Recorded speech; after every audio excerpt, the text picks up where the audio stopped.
دورات كأس الخليج على مستوى النتائج والألقاب، ولكن يملك الروح القتالية العالية ليسعى من خلالها تذويب الكثير من الفوارق. كرة خطيرة وهدف يمني أول في هذه الوضعية. لسه أتكلم على روح قتالية عالية.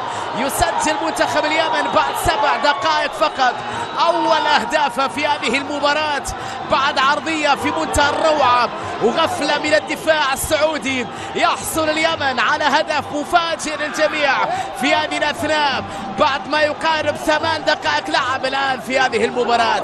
يا لها من مفاجأة، يا لها من بداية، يا لها من رأسية، يا له من هدف.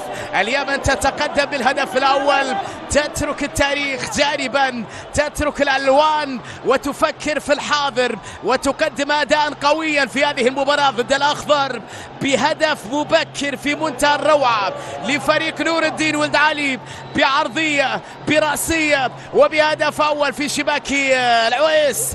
كرة عرضية كانت في منتهى الروعة قبل كل شيء من جانب عبد الواسع الماطري، وبعد ذلك ارتقاء هارون الزبيدي وتسجيل الزبيدي هدف أول في شباك العويس اللي هو في الأصل مدافع. هذا هارون.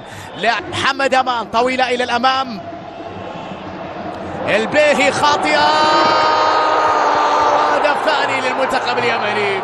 هدف ثاني للمنتخب اليمني بهدف كان بغلطة فادحة للدفاع، غلطة فادحة من جانب المدافع علي البليهي، وبعد ذلك يستغل المنتخب اليمني اللقطة ويسجل هدفا ثانيا ليجعل أجواء مثيرة أكثر في استاد جابر مبارك هنا في هذه المباراة. يا إلهي على هذا السيناريو، يا إلهي على هذا السيناريو.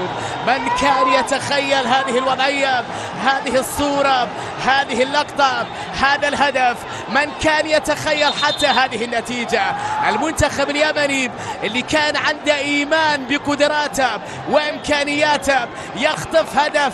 هدية كانت من المدافع علي البليهي. صبارة كان في هذه الوضعية هدافا فوق العادة وسجل هدف المنتخب اليمني.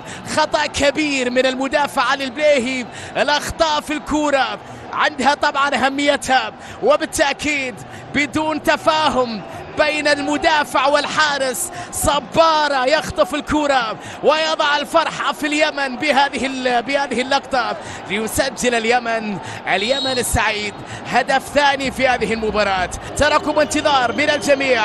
مصعب وسالم في فرصة العودة بعد 30 دقيقة في هذه اللقطة. سالم ترك الكرة، مصعب حطها جميلة بالراس وهدف أول. جميلة اللقطة الأخيرة، كأنه يعيد الأخضر، كأنه يعيد الأخضر. لقد كانت لقطة رائعة بهدف جميل بدون فرحة لرونار. نعم إنه جاء متأخرا، لكن يمكن العودة، يمكن النهوض، يمكن أن نقاتل بشكل أكبر، يمكن أن ننتصر، يمكن أن نغير الكثير من الأشياء لصالحنا في هذه الفترة الصعبة. اللقطة رائعة، الكرة جميلة، العرضية بالمقاس، الرأسية من جانب كنو. الصقور الخضر يعودون في هذه المباراة بلعبة فنية رائعة جدا جميلة من جانب مصعب. ترك الكرة سالم لمصعب الجوير لكي يتصدى هو للضغوطات ويسمح للشاب بأن يقدم نفسه بشكل كبير في هذه اللقطة من أجل الحصول على الهدف الثاني. هي بطولة مصعب، هي بطولة الجوير، ما شاء الله.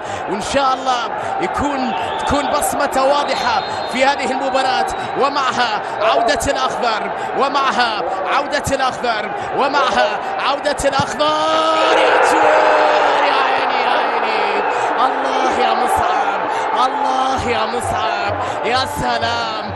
الأخضر يعود في هذه الأثناء من علامة الجزاء للنجم المتألق في هذه البطولة.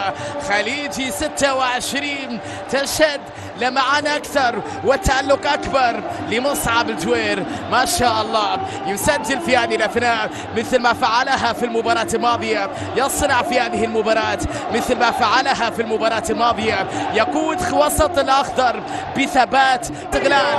إن شاء الله هي مع هذه اللقطة للسعودية، مع هذه الركنية، عرضية بالراس والكرة